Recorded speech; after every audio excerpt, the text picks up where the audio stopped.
tapi pandangan matanya menyiratkan sesuatu yang berbeda.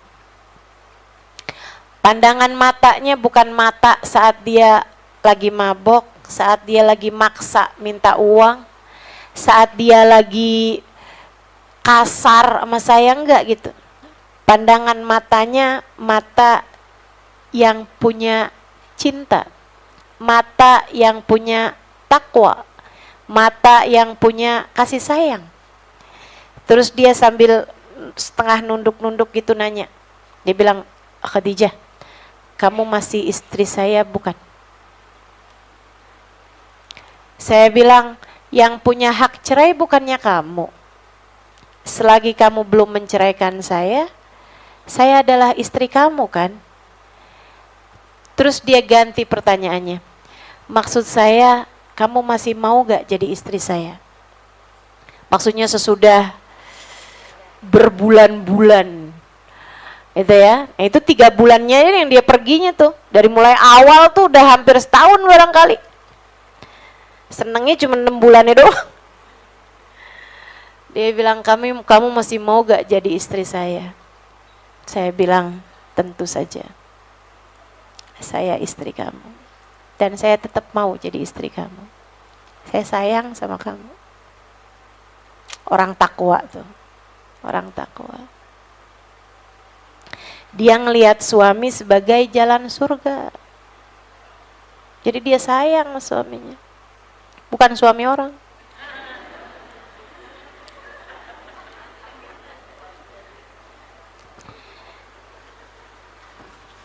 Akhirnya terus dia bilang, Khadijah, kalau emang kamu masih mau jadi istri saya, kamu mau ya saya ajakin pergi dari sini. Terus saya tanya, emang kamu mau kemana? Dia bilang, saya udah dapet yang selama ini saya cari. Emang kamu mau nyari apa selama ini? Dia bilang, saya nyari ketenangan hati. Saya nyari kedamaian pikiran. Sekarang kamu udah dapet? Iya. Berapa minggu lalu, saya ada pergi ke kota Tarim. Dan saya berjumpa dengan Habib Umar bin Hafidz. Beliau kemudian membuat hati saya jadi tenang, damai. Saya cerita sama beliau, terus beliau bilang, kalau gitu tinggallah di sini. Saya akan memberi pekerjaan untukmu hingga kamu dapat menghidupi istrimu. Bawa istri kamu kemari, kerjalah di sini. Kami memerlukan seseorang yang bekerja di dapur kami sebagai tukang bikin roti. Saya begitu dengar nama Habib Umar bin Hafidz, Khadijah bilang, siapa yang gak kenal sama Habib Umar? Semua kenal. Saya pun segera tersenyum, kemudian saya bilang, tentu saja, tentu saja. Yuk kita siap-siap. Pagi hari itu dia bilang mobilnya datang, kami pun berangkat. Naik mobil berbelas-belas jam, mobilnya gak ada AC-nya. Dia bilang perjalanan yang melelahkan, panas, tapi hati saya bahagia sepanjang jalan. Suami saya pegang tangan saya, terus berulang-ulang kali dia bilang, makasih Khadijah, makasih Khadijah. Saya tanya, kenapa kamu makasih mulu? Makasih sudah tetap mau jadi istri saya. Dan seperti yang tadi saya sampaikan, laki-laki paling romantis yang pernah saya dapetin, itu istrinya kayak kurang digendong doang. Insyaallah. Mudah-mudahan tambah waktu. Saya nggak tahu lagi kondisinya sekarang ini, tapi kita doakan bareng-bareng. Semoga rumah tangganya rumah tangga yang sakinah, mawaddah warahmah. Dan kita juga nih ya, yang dengarkan cerita ini, mudah-mudahan rumah tangga kita juga Allah jadikan rumah tangga yang sakinah, mawaddah warahmah, rumah tangga yang berjalan dalam jalan takwa, insya Allah. Wal akibatu lil muttaqin. Happy ending akan selalu Allah berikan untuk hamba-hamba yang memilih jalan takwa. Gitu. Udah nggak ada enak-enaknya deh, milih jalan yang lain. Walaupun kelihatannya kayak enak gitu. Nggak ada. Mau nempuh jalan pacaran gitu ya. Atau maaf nih, jadi perempuan simpanan orang gitu. Ditransferin setiap bulan sekian juta gitu, tapi disembunyiin. Ditaruhnya, ditinggalin di, saya mau nyebut nama daerah nggak berani ah. Nggak berani. Pokoknya gitu dah. Sembunyiin di apartemen Kalibata. Iya. Yeah.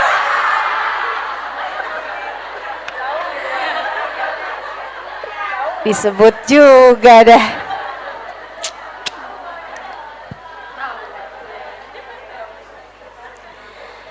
Jangan, apalagi dalam jalan haram ya. Ya Allah, jangan teman-teman, jangan. Pilih jalan takwa aja udah, jalan takwa aja. Jalan takwa aja yang kamu tempuh, udah. Jadi hamba Allah yang soleh aja. Jangan mau berada dalam keadaan yang kamu tahu Allah kalau memandangmu Allah nggak akan ridho. Jangan mau. Jangan mau kamu memilih jalan di mana kamu tahu kalau Allah melihatmu dalam keadaan seperti itu, dia nggak akan ridho. Jangan mau. Itu walaupun kelihatannya enak, walaupun kelihatannya jalannya menyenangkan, walaupun kelihatannya jalannya itu penuh dengan harta, penuh dengan kemewahan, penuh dengan kesenangan, pada hakikatnya ia hanyalah neraka yang berbalut dengan surga.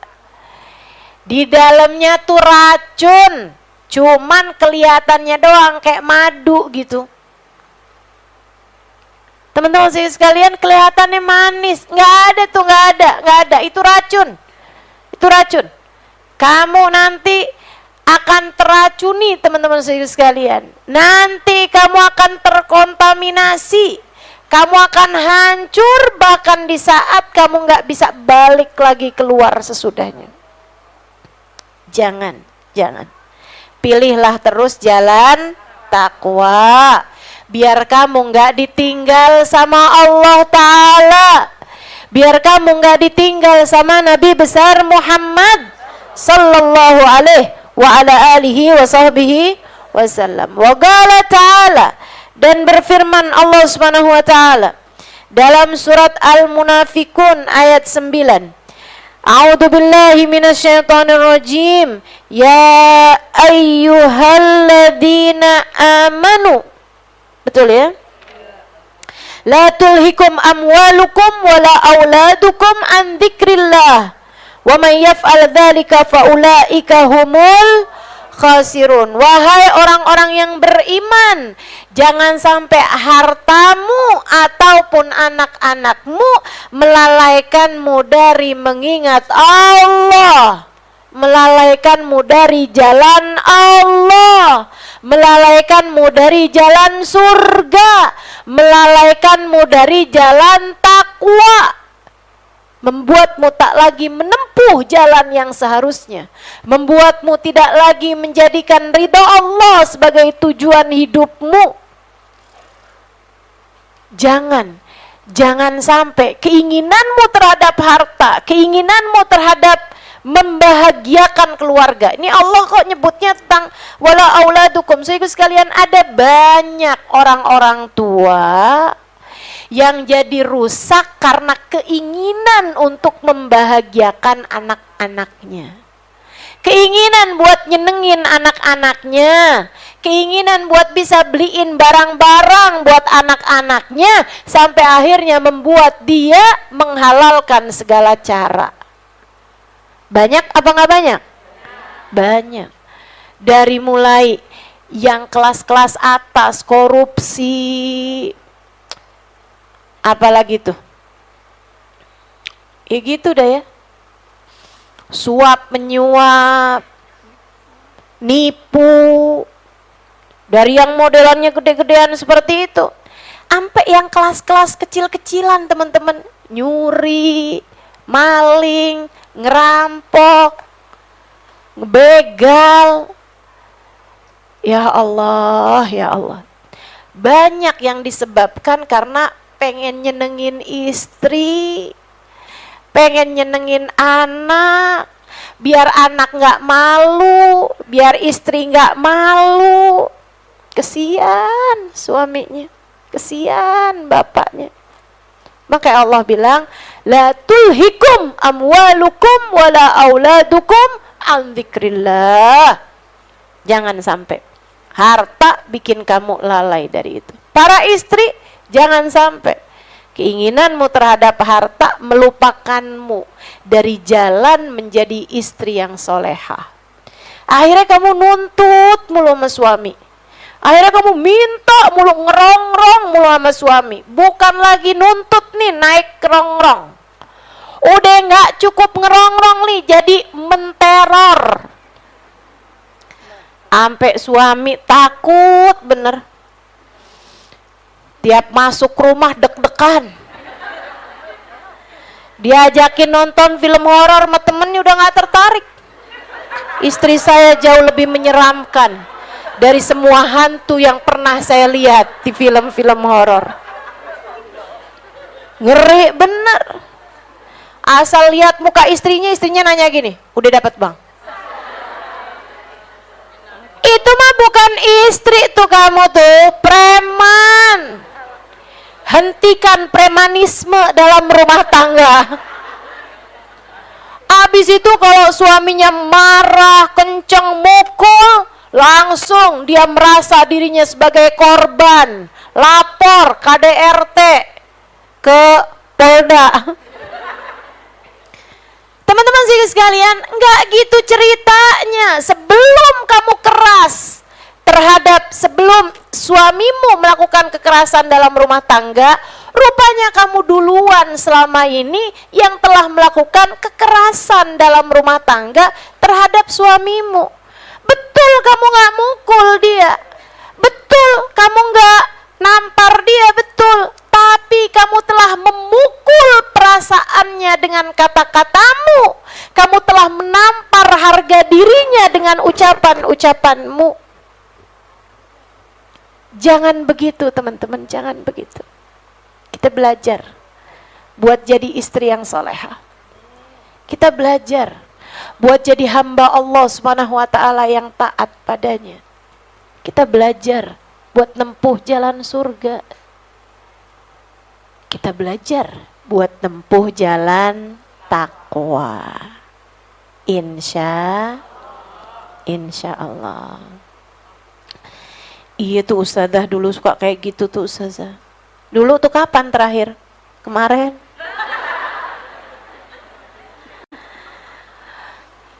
Gimana nih saya seharusnya ustazah? Ya udah minta maaf yang benar, minta maaf. Ya, minta maaf. Terus bilang, mulai sekarang insya Allah saya akan belajar buat sabar. Kalau kamu rasa udah mulai menuntut, mulai merongrong, ingatkan saya. Suaminya nanya, gimana cara saya ngingetin kamu? Ingetinnya gini, ntar saya aduin Ustazah Halimah.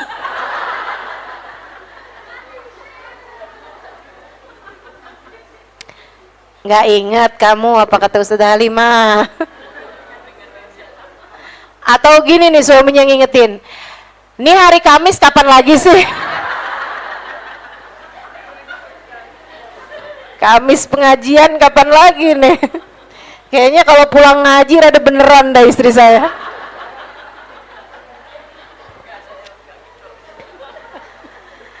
Ya ayyuhalladzina amanu la tulhikum amwalukum wala auladukum an dzikrillah.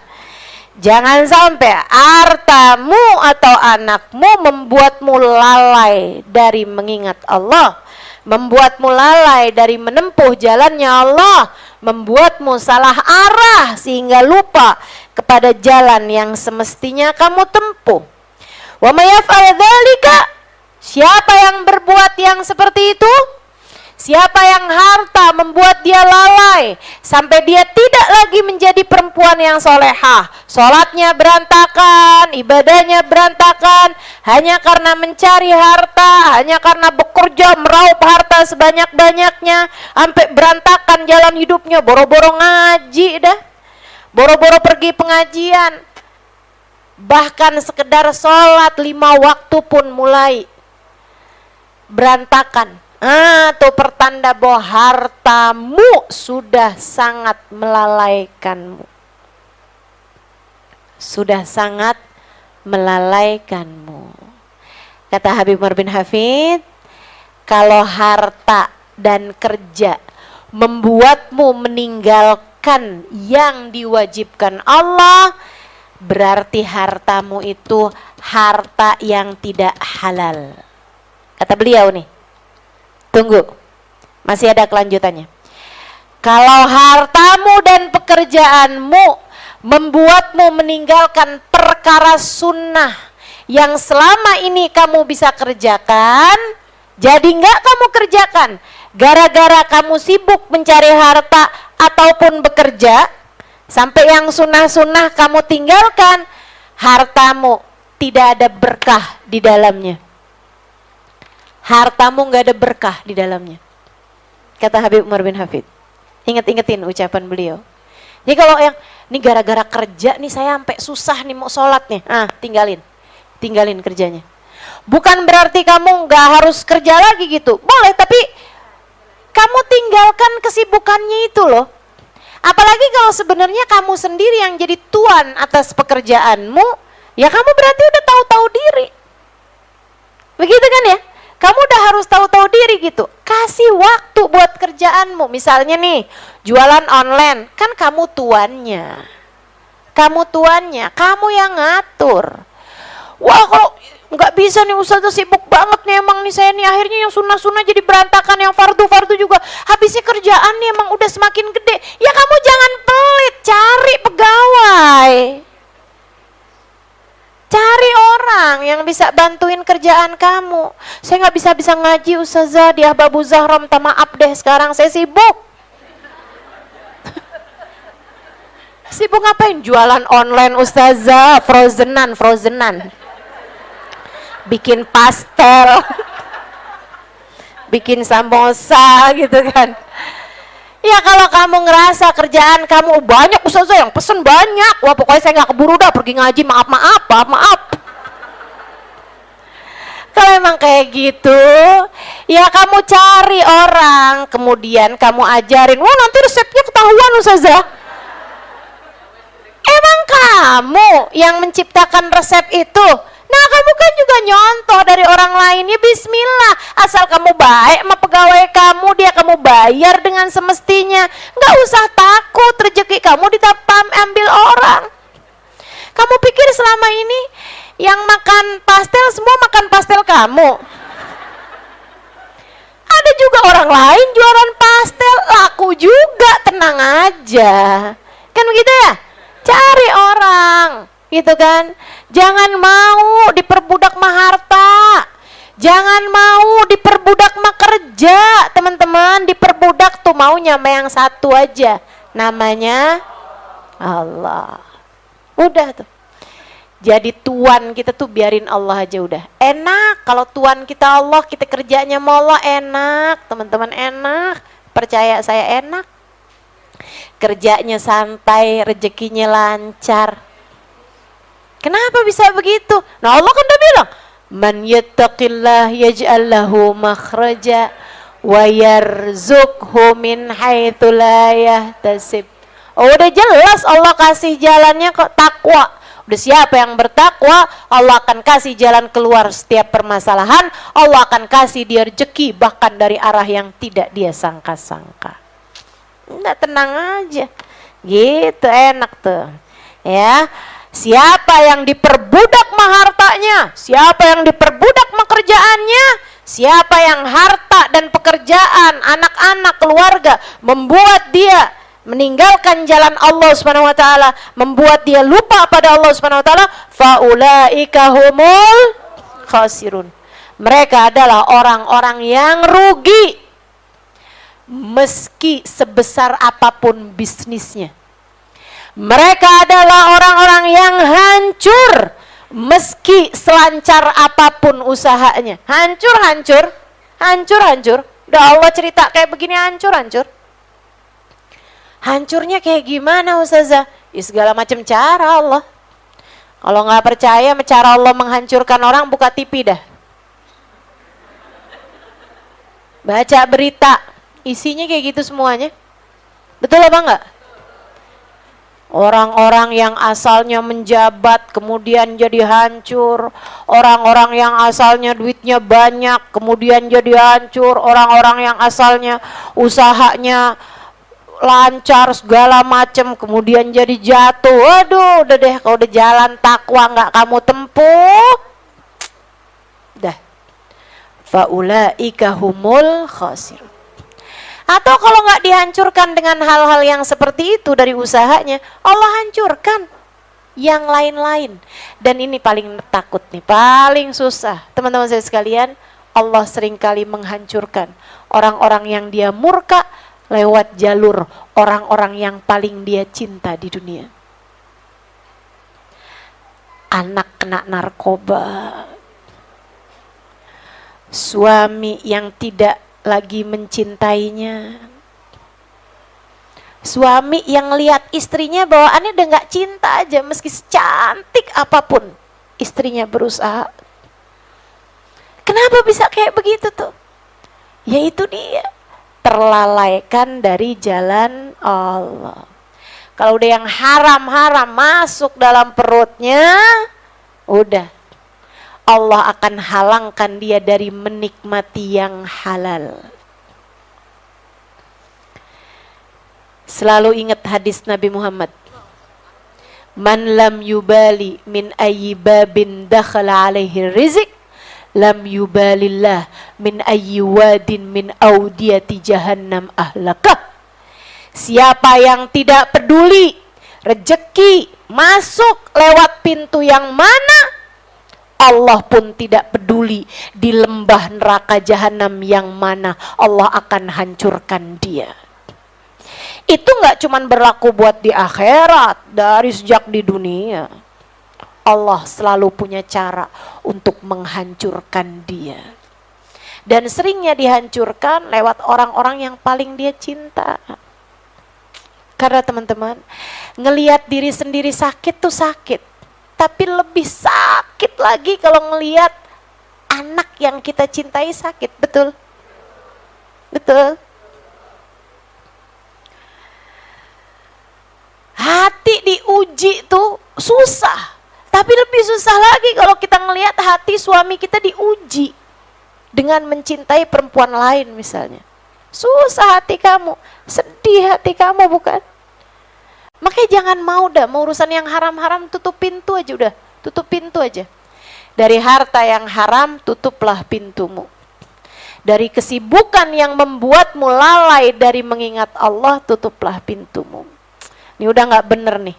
Saya dulu rajin tahajud iya, sholat duha iya. Saya dulu rajin sholat subuh pakai qobliyah subuh. Sekarang seringnya subuh aja udah hampir-hampir habis waktunya, boro-boro bangun tahajud. Sekarang saya sholat duhur asar aja udah kadang-kadang udah mepet-mepet waktunya. Nih kerjaan saya nih bikin saya jadi kayak begini nih, gimana nih, buru-buru, tutup pintu.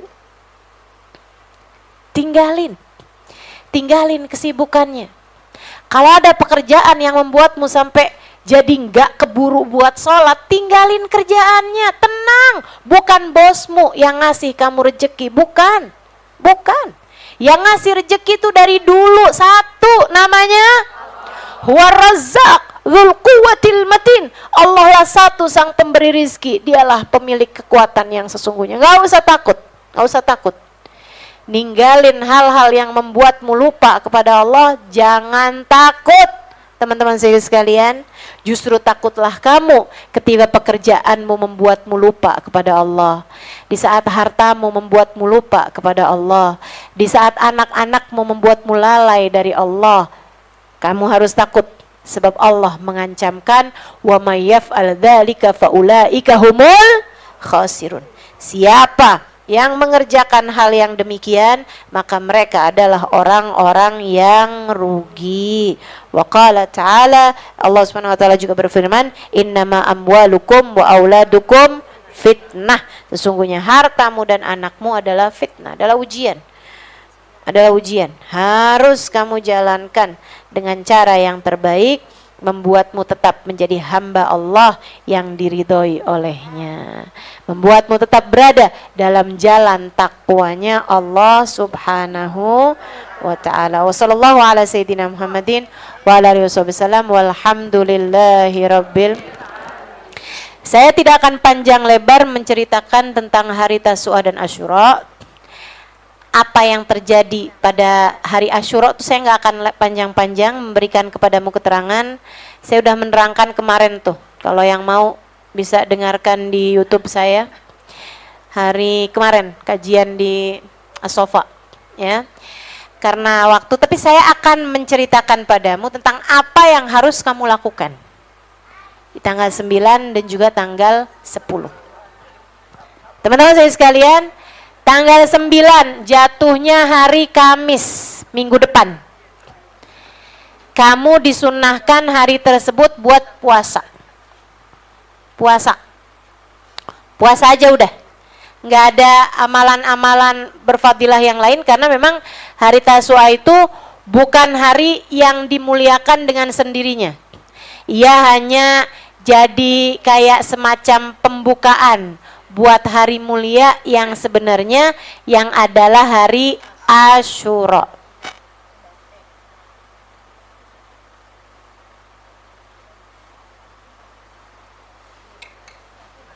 Jadi hari Tasu'a, hari Kamis yang akan datang, kamu hanya perlu untuk berpuasa. Gimana dengan orang yang masih punya hutang puasa? Saudara sekalian, buat kamu yang masih pada punya hutang puasa, atau buat kita yang masih pada punya hutang puasa Ramadan tahun lalu, kalau datang hari-hari yang puasa sunnah nih, kita tuh nggak boleh puasa sunnah tapi masih punya hutang puasa wajib. Jadi repot kan? Nah, terus gimana dong? Kita kan juga pengen nih dapat pahalanya puasa sunnah. Kalau kita duluin puasa sunnah, nggak boleh, nggak sah, karena kita masih punya hutang puasa wajib. Sementara kalau mau bayarin dulu hutang puasa wajibnya, belum memungkinkan juga misalnya. Nah, ini Imam Nawawi dalam kitabnya, Imam Nawawi dalam salah satu kitabnya menceritakan dan disampaikan, berpendapat dan disampaikan pendapat Imam Nawawi ini dalam kitab I'anatut Talibin ala Syarhi Fathul Mu'in di bab tentang puasa. Beliau mengatakan, Imam Nawawi, bahwa kalau ada seseorang memiliki hutang puasa wajib dan dia sengaja menjatuhkannya atau melaksanakannya pada hari-hari di mana disunahkan pada hari tersebut untuk berpuasa, seperti misalnya dia sengaja menjatuhkan hutang puasa wajibnya, entah itu puasa wajib Ramadan, puasa wajib disebabkan karena haji, kan ada tuh haji yang jadi berhutang puasa thalathatin fil haji wa sabatin idza rajatum, 3 hari puasa di haji, di sininya melaksanakan 7 hari puasa. Nah, itu kalau seperti itu gitu. Atau hutang puasa nadar misalnya gitu ya, dia nadar puasa kan wajib dibayar tuh. Nah, kalau seperti itu masalahnya, maka dia menjatuhkannya pada hari Senin atau Kemis misalnya, yang memang disunahkan puasa dong pada hari Senin dan Kemis. Kata Imam Nawawi, dia mendapatkan pahala keduanya. Maksudnya hutang puasanya terbayarkan dan dia pun mendapatkan fadilah atau mendapatkan pahala puasa sunnah jika dia meniatkan keduanya. Jadi kalau dia niatnya berarti niat puasa wajib dan juga niat puasa sunnah, maka dia dapat tuh dua-duanya, kata beliau. Termasuk juga sholat. Kalau sholat, cuman masalahnya kalau sholat tuh mesti yang dua-duanya sunnah. Yang satu sunnahnya muakkad, sunnah karena memang sunnah secara menyendiri gitu ya, sunnah mustaqillah istilahnya. Yang satu lagi sholat sunnah yang gara mustaqillah yang tidak menyendiri, itu bisa digabungin. Kayak misalnya pagi hari kamu sholat duha tuh sholat yang menyendiri. Kalau kamu niatkan sekaligus sholat sunnah taubat, atau kamu mau bepergian sekaligus kamu niatkan sholat sunnah safar. Nah itu 2 rakaat tuh bisa tuh niatnya sekalian.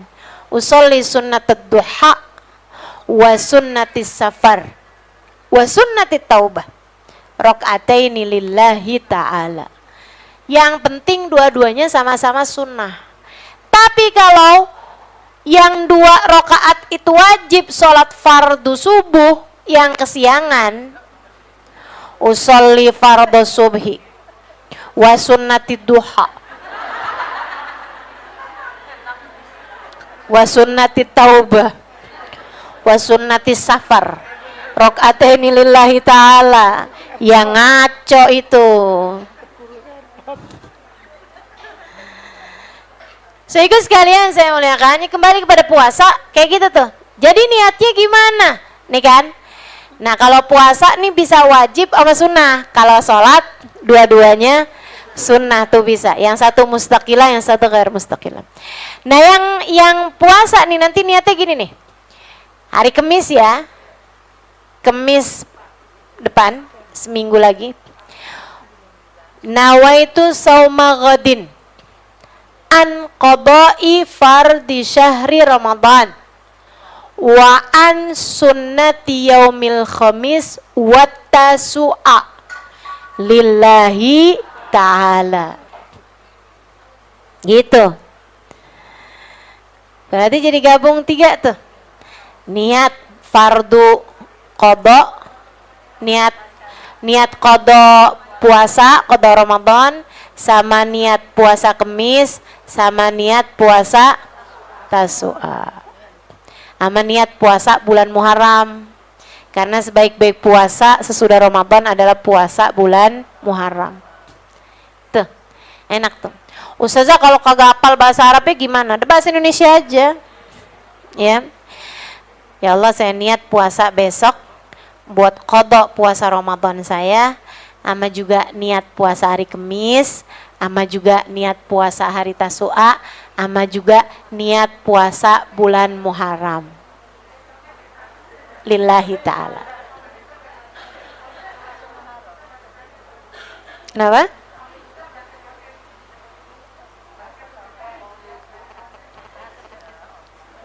Ya bahasa apa aja pokoknya yang kamu ngerti, Allah Maha mengetahui.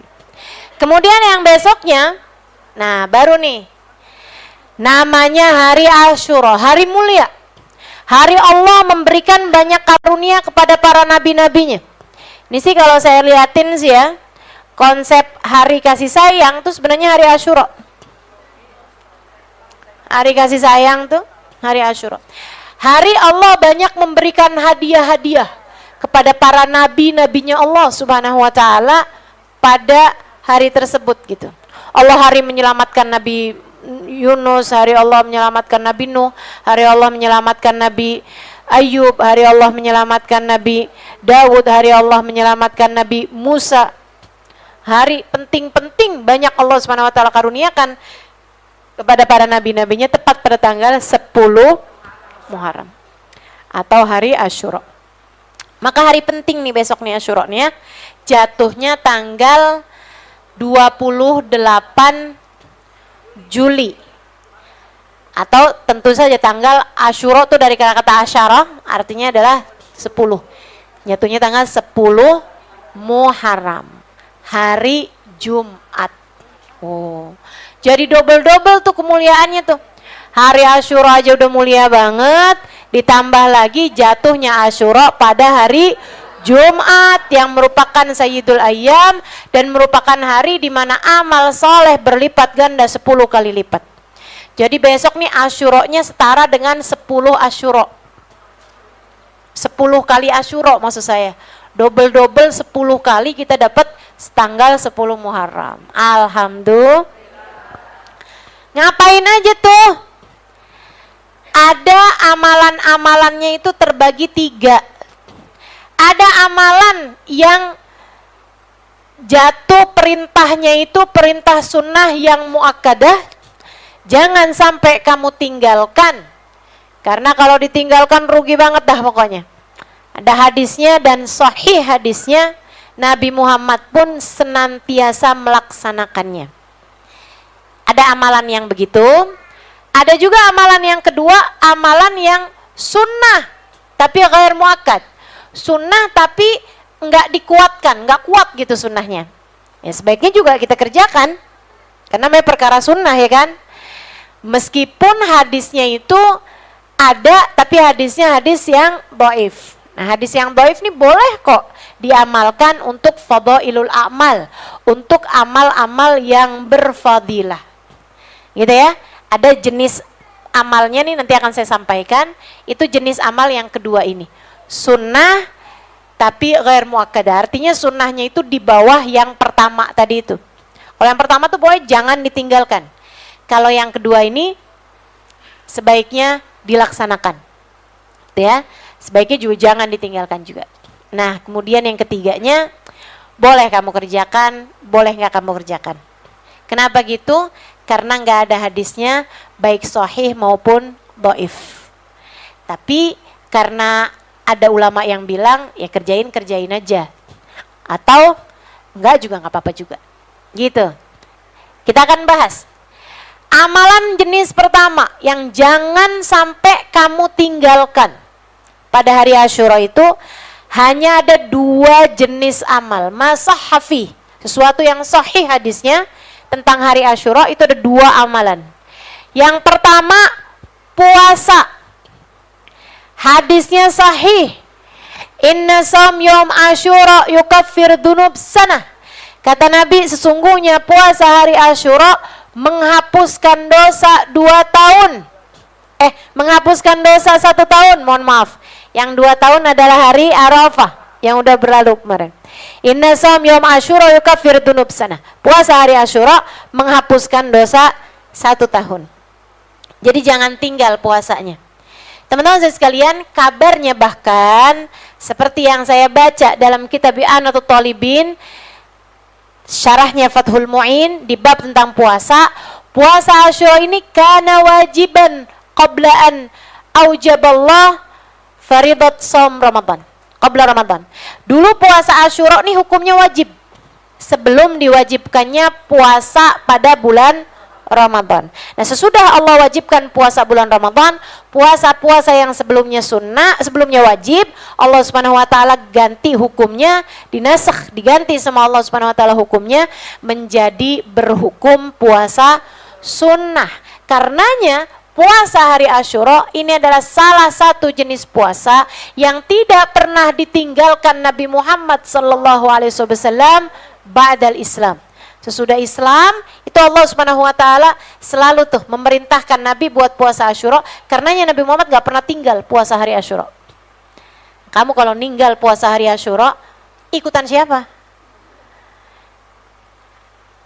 Dari sejak Islam, Nabi Muhammad tidak pernah meninggalkan puasa Asyura. Bahkan para ulama menyebutkan hanya ada 2 hari di mana istri diperintahkan buat puasa dan diperbolehkan buat puasa sunnah walaupun tanpa izin suaminya. Istri itu kan nggak boleh puasa sunnah tanpa izin suami, ya kan? Bahkan puasa qadha aja kalau waktunya masih panjang tuh mesti izin sama suami. Puasa qadha Ramadan tuh kalau masih panjang waktunya kayak sekarang ini kan ketemu Ramadan berikutnya masih panjang. Itu kalau mau qadha mesti bilang sama suaminya. Kalau suaminya on ya. Maksud saya kalau suaminya itu ada di kota gitu kan, tinggal bareng. Nah kalau suaminya lagi jadi TKL di luar negeri, Saudi Arabia, nggak juga kamu kalau setiap kali mau puasa kamu bilang sama suami. Nggak perlu kamu mau Senin Kemis kek, kamu mau puasa Daud kek, bebas. Karena yang dimaksudkan dengan kenapa istri harus izin untuk puasa sunnah kepada suaminya adalah karena Allah nggak mau puasamu yang adalah untuk menjadikanmu dekat dengan Allah Subhanahu wa taala, akhirnya menjadi hak suami berkurang atas dirimu. Itu maksudnya. Nah, teman-teman sekalian, puasa yang diperbolehkan istri untuk puasa bahkan tanpa izin suaminya ada 2 hari aja. Yaitu hari Arafah kemarin tanggal 9 Dzulhijjah sama tanggal 10 yaitu hari Asyura. 10 Muharram. Ini ya, tasuannya enggak. Jadi kalau kamu misalnya gitu kan enggak dapat izin suami buat puasa, hari tasuannya tetap enggak usah puasa, tapi yang Asyuranya tetaplah berpuasa. Kenapa gitu? Ya karena suaminya juga sebaiknya puasa. Begitu ceritanya ya. Teman-teman saya sekalian, puasanya itu jangan sampai kamu tinggalkan. Itu satu. Nah, kenapa kita nih orang Islam juga sunnah puasa hari Tasu'a selain puasa hari Asyura? Jadi dulunya Asyuranya doang nih. Yang sunnah Asyuranya doang. Tapi kemudian di akhir kehidupannya, Nabi lihat ternyata orang Yahudi juga pada puasa hari Asyura. Dulu waktu Nabi di Mekah, Nabi kan gak banyak bersinggungan dengan orang Yahudi. Nabi gak ketemu orang Yahudi di Mekah. Gak ada orang Yahudi di Mekah, adanya di Madinah. Di Mekah itu yang ada adalah orang kafir Quraisy. Tapi di Madinah, mulai ini ada Yahudul Madinah. Yahudinya orang Madinah. Sehingga sekalian, Nabi lihat ternyata yang pada puasa, Nabi tahu ternyata yang pada puasa bukan cuma orang Islam, akan tapi juga orang Yahudi. Nabi pun nanya, di akhir hidupnya Nabi ya, di bulan Muharram akhir hidupnya Nabi, Nabi Muhammad tuh tahu itu, kemudian Nabi nanya, kenapa kalian berpuasa, wahai Yahudi gitu. Terus orang Yahudi itu bilang, hadzal yaum najjallahu fihi Musa. Bukankah hari ini adalah hari Allah menyelamatkan Nabi Musa? Maka kami pun berpuasa pada hari ini sebagai rasa syukur kami atas apa yang Allah berikan kepada orang-orang, kepada Nabi Allah Musa alaihissalam. Nabi kemudian bilang kepada umat Islam, lau adraktus sanatil atiyah lasumtu mal asyura at-tasu'a. Kalau umur saya nyampe tahun depan, Nabi pakai bahasanya lau, andai umur saya nyampe tahun depan. Kenapa? Karena Nabi Muhammad tahu bahwa umurnya tidak akan sampai ke tahun depan. Nabi Muhammad bilang, kalau umur saya nyampe tahun depan, saya akan berpuasa bersama dengan hari Asyura, hari Tasu'anya juga. Bersama dengan tanggal 10 saya mau puasain tanggal 9-nya juga. Akan tetapi bulan Muharram, Safar Nabi Muhammad jatuh sakit. Rabiul Awal Nabi Muhammad meninggal dunia. Nah, kita sebagai umatnya yang mudah-mudahan solehah melanjutkan niat nabinya. Sebagaimana anak tuh kalau solehah melanjutkan niat orang tuanya. Orang tua udah meninggal nih, ada lanjutin dah niatnya, begitu kan ya. Nah, kita juga gitu. Mudah-mudahan deh kita bisa dianggap sebagai umat yang solehah. Kita puasain bersama dengan hari Asyura tanggal 10, tanggal 9-nya juga. Sampai-sampai para ulama bilang, kalau kamu nggak bisa puasa tanggal 9 karena satu dan lain hal, kamu puasa baru bisa tanggal 10-nya aja. Coba ikutin juga puasanya dengan tanggal 11. Biar kenapa? Biar puasa kamu beda sama puasanya orang Yahudi. Insya itu satu, teman-teman saya sekalian, puasa. Yang kedua, masahha fi Asyura, yang hadisnya sahih pada hari Asyura, jangan sampai kamu tinggalkan, adalah at-tausi'ah alal iyal. Man wassa ala iyalihi yawma Asyura wassa Allahu rizqah.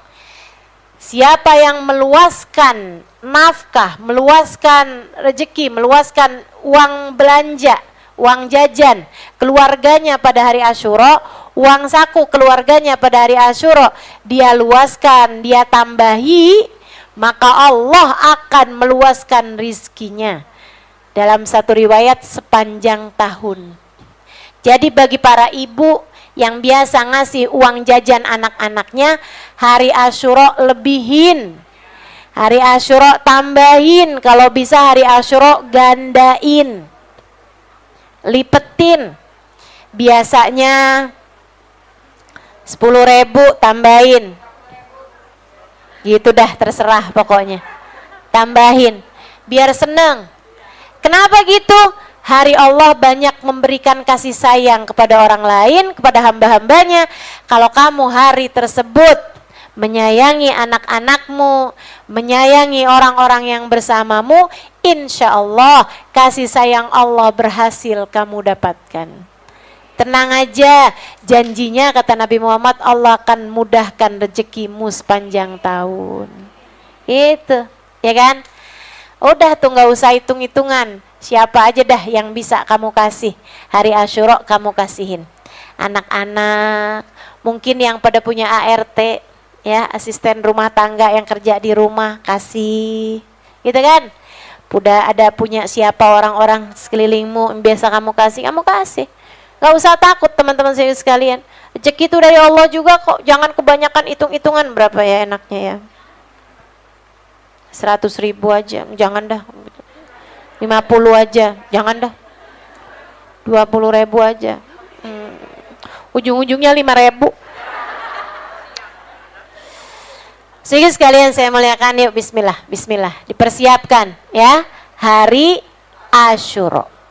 Dan buat para istri boleh sampaikan kepada suaminya. Boleh. Saya kasih izin buat sampaikan kepada suaminya. Tuh enaknya punya ustazah gitu tuh.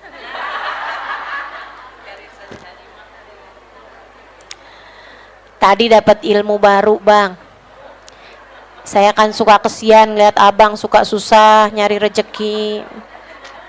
Dikasih tahu sama ustazah caranya biar sepanjang tahun rezeki gampang. Apaan? Abang mulai dari sekarang nabung dah, Bang. Ntar tanggal 10 abang kasihin sama saya, Bang. Kata Nabi gitu, Bang. Ustazah bilangnya gitu. Kata Nabi loh, Bang, bukan dari saya. Bukan dari Ustazah Halimah juga, dari Nabi Muhammad, Bang. Kalau Nabi Muhammad gak bener, siapa lagi yang bener? Udah Nabi Muhammad dah yang paling bener, Bang. Percaya dah, Bang. Nabi percaya, Bang. Man wasa ala iyalihi yawma Asyura wasa Allahu rizqa. Dua hal ini yang hadisnya sahih. Kemudian saya akan sampaikan amalan-amalan yang ada hadisnya walaupun dhaif.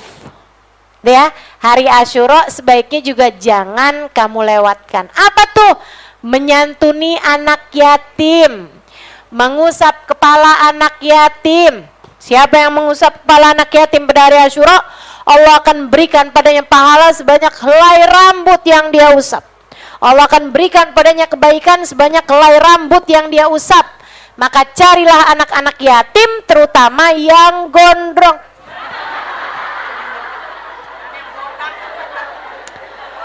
Lah ya kan hadisnya gitu. Sebanyak helai rambut. Nah kalau botak tuh agak repot ya. Bismillah dah. Serius Ustazah? Ya enggak juga. Pas dilihat botak sana. Enggak jadi mau diusap kepalanya. Teman-teman sih sekalian, nih ya, anak yatim tuh batasannya sampai berapa? Dengerin saya, ini pertanyaan banyak banget dah. Anak yatim tuh batasannya sampai berapa? Kalau untuk disantuni, kalau dia adalah perempuan sampai dengan menikah, kalau dia laki-laki sampai dengan bekerja untuk disantuni. Tapi kalau untuk diusap kepalanya sampai dengan balik. Ya, jangan pas ngelihat ada anak udah gede, kamu yatim apa enggak? Yatim saya, Tante. Oh, sini deh saya usap. Umur kamu berapa? 25 tahun, Tante.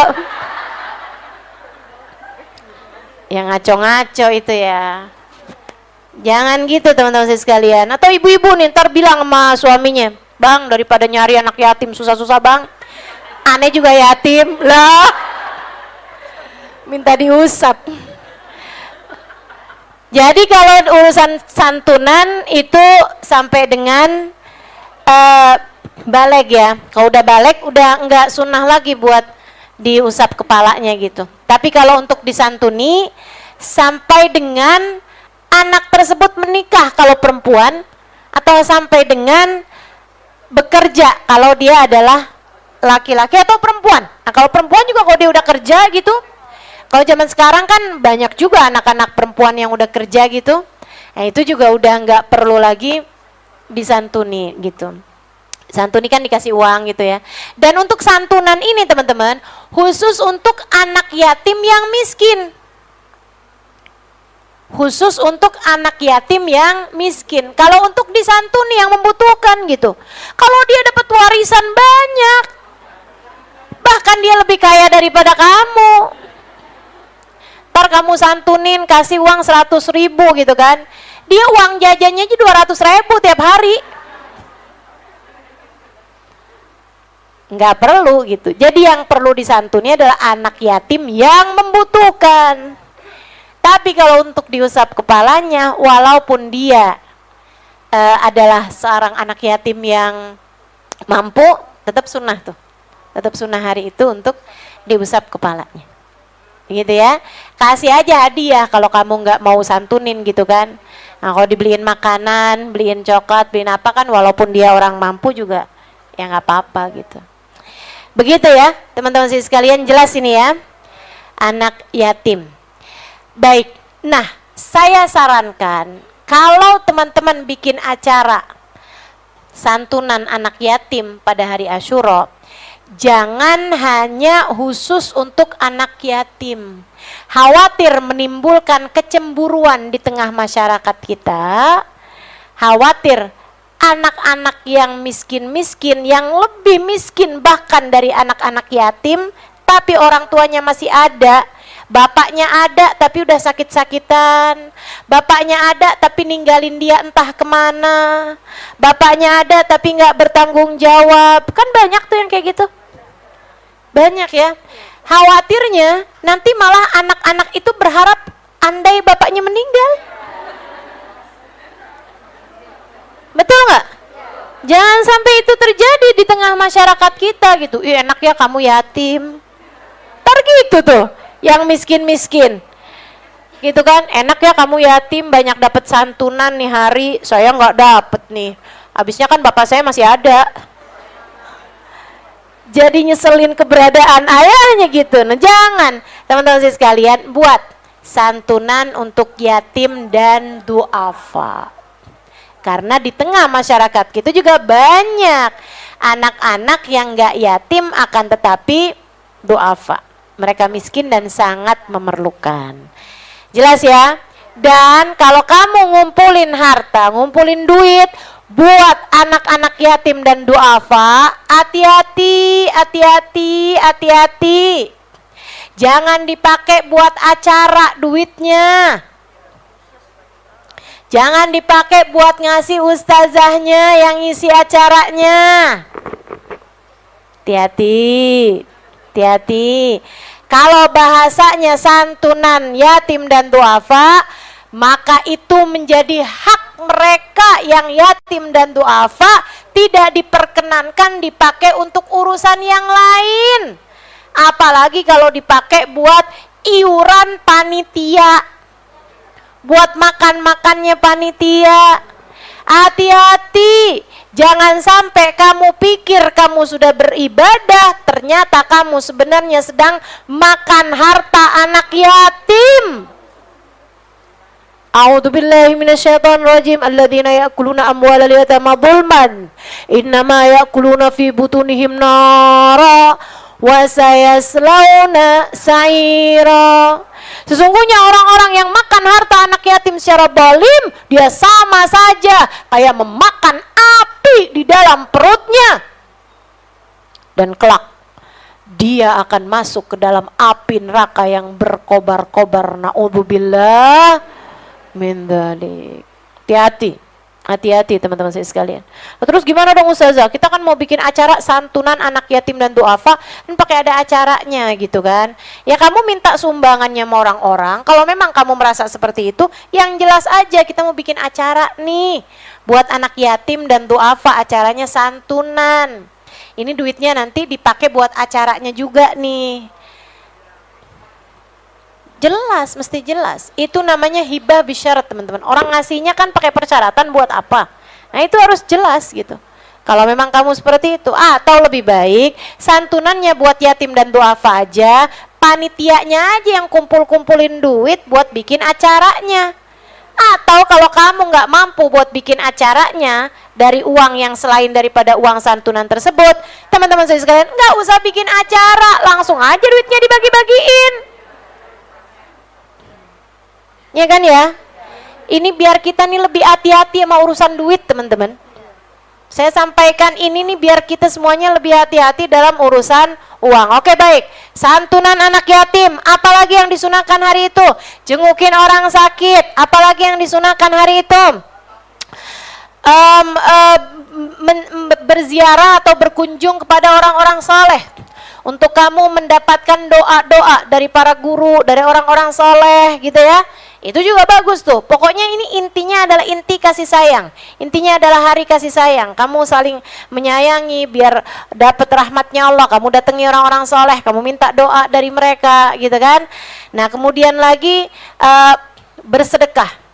Banyakin sedekah. Nah apa yang saya sebutkan ini teman-teman saya sekalian, sebenarnya adalah memang sesuatu hal yang baik untuk kamu lakukan kapanpun waktunya.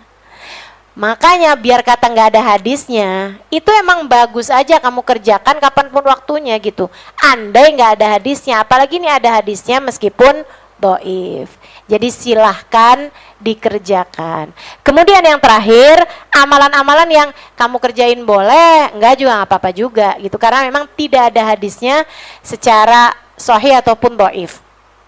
Apa itu? Kalau teman-teman dengar hari Asyura sunnah potong kuku. Ya lihat-lihat aja kuku kamu panjang apa enggak. Dan lihat-lihat juga hari Asyuranya jatuhnya hari apa. Ya. Nah, kebetulannya hari ini Asyuranya jatuhnya hari Jumat. Sehingga hari Jumat itu memang hari yang sunnah buat potong kuku. Bagus aja silahkan potong kuku. Nah, kalau hari Asyuranya jatuhnya hari Selasa, sebaiknya jangan potong kuku karena memang nggak bagus potong kuku pada hari Selasa.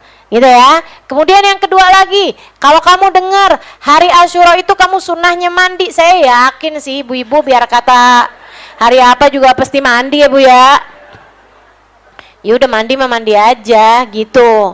Itu yang kedua. Kemudian yang ketiganya, kalau ibu-ibu dengar hari Asyura sunnah buat pakai celak mata. Nih Bu, saya bilangin, kalau kamu puasa hari Asyura, makruh hukumnya pakai celak mata.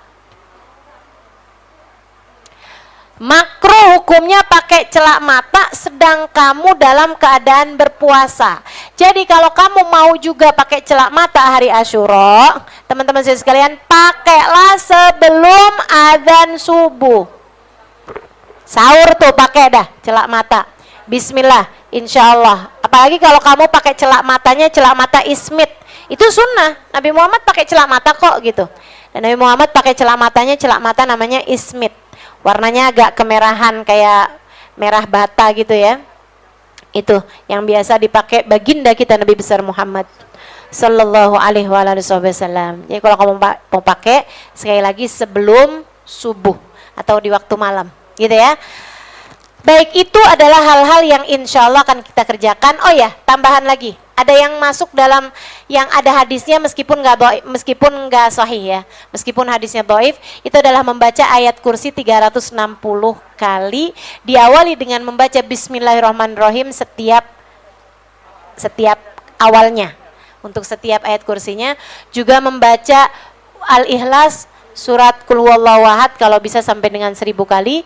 Nah, itu pada hari Asyura itu juga merupakan suatu hal yang baik untuk dilakukan. Rabbana zalamna anfusana. Oh ya, ada lagi juga zikiran. Baru ingat. Hasbunallahu wa ni'mal wakil wa ni'man nasir sebanyak 70 kali, diiringi juga dengan doanya. Ada tuh doa Asyura yang nanti akan saya taruhkan juga deh di feed Instagram saya biar teman-teman pada bisa ngikutin dari situ. Wassallallahu ala sayyidina Muhammadin wa alihi wasallam walhamdulillahi rabbil ya rabbana tarafna wa annana asrafna ala ladha ashrafna fatub alaina tauba tawsil likulli hauba wastur lanal awrati wa aminir rawati waghfir li walidina ربي والآل والإخوان وسائر الخلان وكل ذي محبة أو جيرة أو صحبة والمسلمين أجمع آمين يا ربي اسمع فضلا وجودا منا لا باكتساب منا بالمصطفى الرسول صلى وسلم ربي عليه عد الهب وآله وصحبه عدد طاش صحبي والحمد لله في البدء والتناهي والحمد لله رب العالمين سبحانك الله وبحمدك أشهد أن لا إله إلا أنت أستغفرك وأتوب إليك سبحانك الله وبحمدك أشهد أن لا إله إلا أنت أستغفرك وأتوب إليك سبحانك الله وبحمدك أشهد أن لا إله إلا أنت أستغفرك وأتوب إليك. Kita baca suratul Fatihah, kita minta pada Allah Subhanahu wa taala semoga Allah berkenan mengijabah hajat-hajat kita, yang sakit-sakit biar pada sehat, yang sedang ada kesulitan semoga Allah beri kemudahan, yang sedang punya hajat mudah-mudahan kita minta pada Allah hajat-hajat kita semuanya dijabah Allah Subhanahu wa taala. Dan saya juga minta doa dari semua teman-teman, semoga hajat-hajat saya dimudahkan Allah Subhanahu wa taala, urusan-urusan saya dimudahkan Allah Subhanahu wa taala. Besok berangkat ke Padang, beberapa hari kemudian juga ada safar lagi gitu ya. Mudah-mudahan semua urusan-urusan dikasih kemudahan semuanya insyaallah oleh Allah Subhanahu wa taala. Dan juga saya doakan hajat-hajatmu juga semuanya dijabah Allah Subhanahu wa taala insyaallah. Silahkan sebutkan masing-masing hajatnya.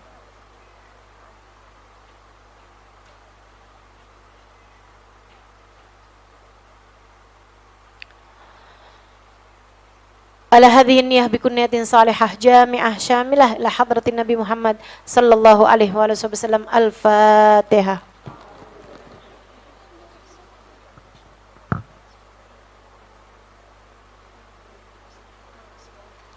صراط الذين أنعمت عليهم غير المغضوب عليهم ولا الضالين آمين. تقبل الله منا ومنكم تقبل يا كريم. Mohon untuk jangan dulu beranjak, saya mau jalan keluar. Saya belum packing buat besok. Mau langsung jalan? Iya. Iya. Baik teman-teman sekalian, sampai ketemu lagi di lain kesempatan. Ustazah Khadijah akan pimpin bacaan Rabbana anfa'na bima 'allamtana. Tadi belum ya? Ya kan? Doa akhir majelis. Terima kasih. Wal 'afu minkum. Assalamualaikum warahmatullahi wabarakatuh. Rabbana anfa'na bima 'allamtana. Rabbi 'allimna alladhi yanfa'u.